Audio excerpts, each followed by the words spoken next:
So today I'm going to discuss budgeting disadvantages and what you can do to overcome them to make money management work for you. The disadvantages of budgeting are probably a lesser discussed topic in the personal finance space. First of all, it probably helps if we're clear on exactly what a budget is. In simple terms, a budget is a financial plan for a specified time period. According to FinCap, 39% of UK adults, 20.3 million, don't feel confident managing their money. You can't change your financial story if you don't understand it. So budgeting has a bit of a bad rep. The word itself conjures up negative connotations. You might associate someone being on a budget with being poor or having no money. You might think that having your own budget means that you can't have nice things or spend money on the things that you love. Neither of these things are true, but it's understandable why this perception exists. If it's using the word itself that's putting you off, then call it whatever you like. What is important is that the process doesn't get lost because the terminology feels discouraging. Let's remind ourselves of some of the reasons budgeting is actually pretty great. You know where your money is going each month. Any mistakes or things that don't look quite right can be easily discovered and rectified. It helps you to stop overspending. You can make plans for surplus cash and work towards your money goals. It prevents you from living beyond your means and getting into debt. So let's look at those budgeting disadvantages and how to overcome them. So first one, budgeting is time consuming. Modern lives are busy. I get it. Between work, running a household and raising a family, it can sometimes feel like there's barely any time to breathe. Budgeting does take time, yes. And it's something that will need time on an ongoing basis. But it is important that we make the time to do it because the impact having a budget can have on your money situation is far more beneficial than the time you could save by not having one. So how do you overcome it? Schedule some time each month to sit down and create your budget like you would schedule any other appointment. The more you do it, the quicker and more skilled you become at doing it, so it'll take less and less time. Once you find a budget that works for you, it will only need tweaking. You don't need to start from scratch every time. Explore different budgeting methods and setups and find what works best for you. You could buy a budgeting journal, use a notebook, create an Excel spreadsheet, or purchase a template to save even more time. Make sure you check out the link below for my free budgeting spreadsheet, and that's a little bit of time saved already.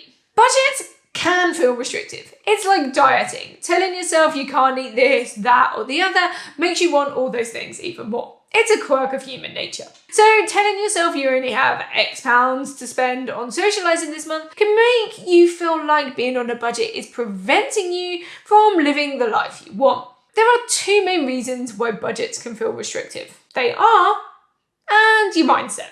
One, if your budget is restrictive, for example, you budget £50 a week for groceries, but the real spend is always nearer 90, then you need to tweak it. Budgets have to be realistic. You might think that a tight budget is a good thing because it will stop you overspending. The truth is, if it is too tight, you are setting yourself up for failure. Tweak your numbers to something that still makes you conscious that you have a limit, but isn't completely unachievable. Two, if it's your mindset that makes budgeting feel restrictive, then you can overcome this with a little introspection. You might notice in the example above, telling yourself you only have X pounds to spend on socializing this month, we used the word only. The word itself suggests it isn't enough. When you find yourself thinking, I have only X pounds, recognize that negative thought pattern and remove it. I have X pounds to spend on socializing this month already feels more positive than I only have X pounds to spend on socializing this month. Budgets do fail, even the best ones. Things crop up and unexpected expenses that you couldn't possibly have anticipated do happen. But also, sometimes we just overspend. Blowing your budget might make you feel like you're terrible with money, and it's better just to pack the whole thing in because what's the point? The point is, Budgets fail, and that doesn't have to be a bad thing. Instead of viewing it as a failure, look at it as a lesson. So, I went over budget on eating out this month. Why do we think this is? Analyze where you think it went wrong, and then think about how you can use that information to prevent it from happening next month. Did you forget that you'd agreed to go out for somebody's birthday? Perhaps you need to check your calendar when you do next month's budget. Did you have a long day and decide to go out for food instead of cooking? Maybe you could have an easy tea stashed in the freezer for next time. Budgeting is a learning curve. Budgets require constant attention. As I mentioned earlier, budgeting is not a one and done exercise. It's something that needs doing on an ongoing basis. What a chore, right?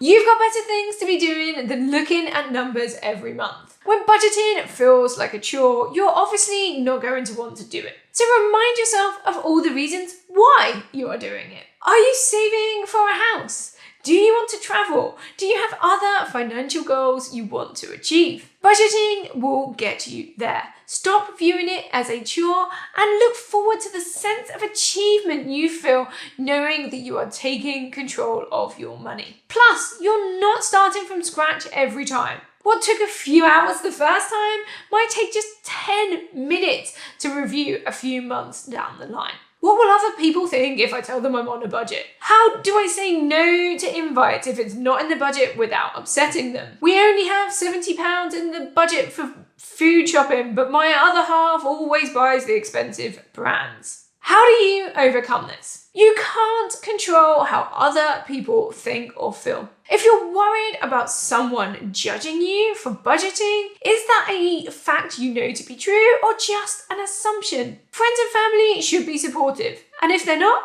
well, don't worry about it. It's your money and not theirs. Are you afraid of always saying no or offending people by turning down an invite? Well, why not suggest a cheaper alternative? Or say, not this time, maybe next time. If you're worried about your loved ones blowing the budget, perhaps you need to chat to them to get everybody on the same page. Failing that, lead by example and explain why the budget is in place. By swapping to X brand, we've saved X pounds this week. I've put that in the holiday pot. If we save that every week, we'll hit our goal by X date.